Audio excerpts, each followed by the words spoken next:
AP liquor స్కామ్లో రోజుకో మాట, రోజుకో కొత్త వ్యక్తి, రోజుకో కొత్త కేసు.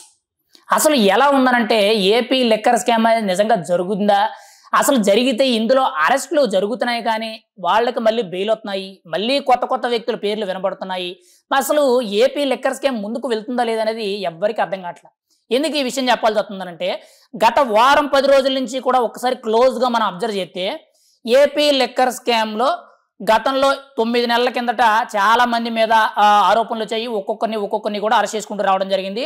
రీసెంట్గా ఎంపీ మిథున్ రెడ్డి గారికి మధ్యంతర బెయిల్ అనేది ఆయనకు మంజూరు చేయడం జరిగింది. ఆయన కంటే కూడా ముందు అరెస్ట్ అయిన వ్యక్తులు ఎవరైతే ఉన్నారో వాళ్ళు అంటే గోవిందప్ప బాలాజీ అండ్ ధనుంజయ రెడ్డి గారు, కృష్ణమోహన్ రెడ్డి గారు ఎవరైతే ఉన్నారో వీళ్ళకి కోర్టు బెయిల్ మంజూరు చేయడం జరిగింది. అంటే వీళ్ళకి బెయిల్ మంజూరు చేసిన తర్వాత కీలకంగా చూసుకుంటే జగన్మోహన్ రెడ్డి గారి సొంత తమ్ముడైన వైఎస్ అనిల్ రెడ్డి గారి పేరు వినిపించింది. దానికంటే కూడా ముందు సజ్జల రామకృష్ణారెడ్డి గారి కొడుకైన సజ్జల భార్గవ రెడ్డి అండ్ చెవిరెడ్డి భాస్కర్ రెడ్డి గారి కొడుకైన చెవిరెడ్డి మోహిత్ రెడ్డి, వైసీపీ ఎమ్మెల్యే అభ్యర్థిగా తిరుపతి నుంచి పోటీ చేసిన విజయానంద రెడ్డి, వీళ్ళ ముగ్గురు పేర్లు వినిపించాయి. ఇంకా ఇవి సరిపోలేదన్నట్టు వీళ్ళకి బెయిల్ వచ్చేసింది. ఇక్కడ కొత్త వాళ్ళు ఎంట్రీ ఇచ్చారు. ఈ కొత్త వాళ్ళతో ఎంట్రీలో ఇచ్చిన తర్వాత వాళ్ళని కస్టడీలోకి తీసుకొని వాళ్ళని విచారిస్తే ఇంకొంతమంది కొత్త వ్యక్తుల పేర్లు అయితే బయటకు వచ్చాయి. అది ఎవరు అని అంటే గత ప్రభుత్వంలో పనిచేసిన మాజీ మంత్రి అంబటి రాంబాబు గారు, మాజీ మంత్రి కారుమూరి నాగేశ్వరరావు గారు, మాజీ మంత్రి బొత్స సత్యనారాయణ గారి బంధువు, ఇలా కొత్త కొత్త పేర్లు అయితే వినబడుతున్నాయి. మరి ఇది ఎంతవరకు వాస్తవం అనేది కేవలం సిట్ అధికారులకి, ప్రభుత్వంలో ఉన్న పెద్దలకు మాత్రమే తెలియాలి. కానీ గత 8-9 నెలల నుంచి కూడా ఏపీ లిక్కర్ స్కామ్ 3,500 కోట్లకు పైగా జరిగింది.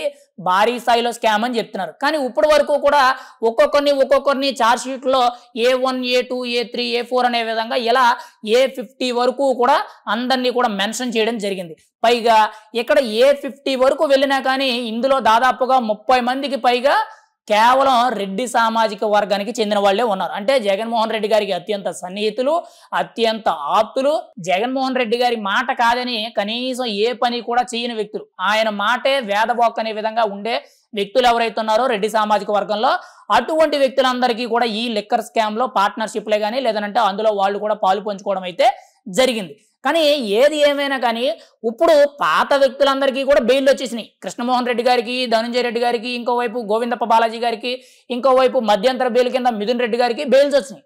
కానీ కొత్తగా చూసుకుంటే బొత్స సత్యనారాయణ గారి బంధువు కారుమూరి నాగేశ్వరరావు గారికి, ఇంకోవైపు అంబటి రాంబాబు గారికి అండ్ జగన్మోహన్ రెడ్డి గారి సొంత తమ్ముడైన వైఎస్ అనిల్ రెడ్డి గారు, సజ్జల భార్గవ రెడ్డి గారు అండ్ మెయిన్గా చెవిరెడ్డి మోహిత్ రెడ్డి గారు, విజయానంద రెడ్డి గారు, వీళ్ళ పేర్లు కొత్తగా వినబడతాయి.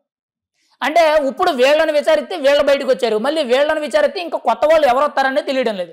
అంటే రోజు రోజుకి కూడా ఈ కేసులో ఉన్న వాళ్ళందరూ కూడా పాత వాళ్ళు ఇంకా పాత పడిపోయారు. కొత్త వాళ్ళు వస్తుంటే వాళ్ళ నుంచి ఇంకో కొత్త వాళ్ళు బయటకు వస్తున్నారు. కానీ అసలు డబ్బు అంతా ఎక్కడికి వెళ్ళింది? షెల్ కంపెనీల్లో పెట్టారా, గోల్డ్ కొన్నారా, రియల్ ఎస్టేట్లో పెట్టారా, లేదంటే ఈ డబ్బు అంతా కూడా బ్లాక్ మనీ కింద ఏదైనా ఎక్కడైనా డన్నుల్లో దాచుంచారా అనేది క్లారిటీ రావడంలా. ఒక్కొక్కసారి ఒక్కొక్క సమాధానం అనేది వస్తుంది. రియల్ ఎస్టేట్లో పెట్టారని, మీడియా రంగాల్లో పెట్టారని అండ్ మెయిన్గా సినిమాల మీద పెట్టుబడి పెట్టారని, ఆఫ్రికా దేశాలకు మళ్లించారని, దుబాయ్లో పెట్టుబడులు పెట్టారని, అక్కడ ఫ్లాట్స్ కొన్నారని, ఇంకా ఇవి కాకన్నా 7 డన్నల్లో హైదరాబాదు, విజయవాడ ప్రాంతాల్లో 7 డన్నల్లో ఈ డబ్బు అంతా కూడా దాచి ఉంచారని చెప్పి ఇలా రకరకాల ఆరోపణలు వస్తున్నాయి. ఏది ఏమైనా సరే అన్ని ఆరోపణలు కానీ మిగిలిపోకుండా ఖచ్చితంగా ఇటువంటి భారీ స్కామ్ అనేది జరగలేదని చెప్తున్నారు.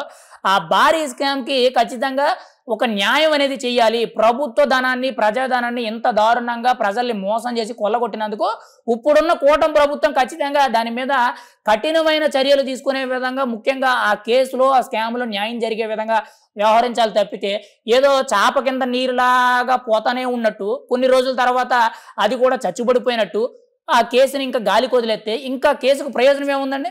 గత 3 నెలల కిందట ఏపీ లిక్కర్ స్కామ్ అనేది ఎంత ప్రబంధన సృష్టించింది, ఎంత వైరల్ అయింది. ఇప్పుడు ఏపీలో ఉన్న ప్రజలకే కానీ తెలుగు వాళ్ళందరికీ కూడా ఏపీ లిక్కర్ స్కామ్ అని అంటే అది ఇంకా కేసు ఉందా అని అడిగే పొజిషన్కి వచ్చేసింది. ఎందుకంటే మర్చిపోయే పరిస్థితికి వచ్చేసిందనంటే ఏపీ లిక్కర్ స్కామ్ అనేది ఎంత నీరు గారిపోతుందని మనం అర్థం చేసుకోవాలి. ఏది ఏమైనా సరే ఈ లిక్కర్ స్కామ్ జరిగింది అనడానికి చాలా కారణాలు అయితే ఉన్నాయి.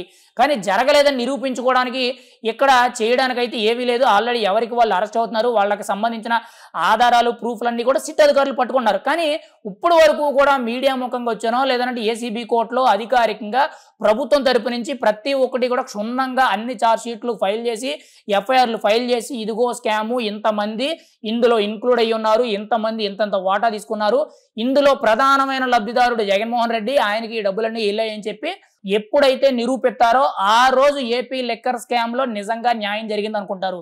లేదు అని అంటే యథావిధిగా రాష్ట్రంలో జరిగే స్కాముల్లో ఇది ఒకటి. వాళ్ళు రాజకీయ నాయకులు కుమ్మక్కయ్యారో లేదనంటే కేసు నీరుగార్చారో లేదనంటే లైట్ తీసుకున్నారని చెప్పి ఈ కేసునైతే ప్రజలు మర్చిపోవడం జరుగుద్ది.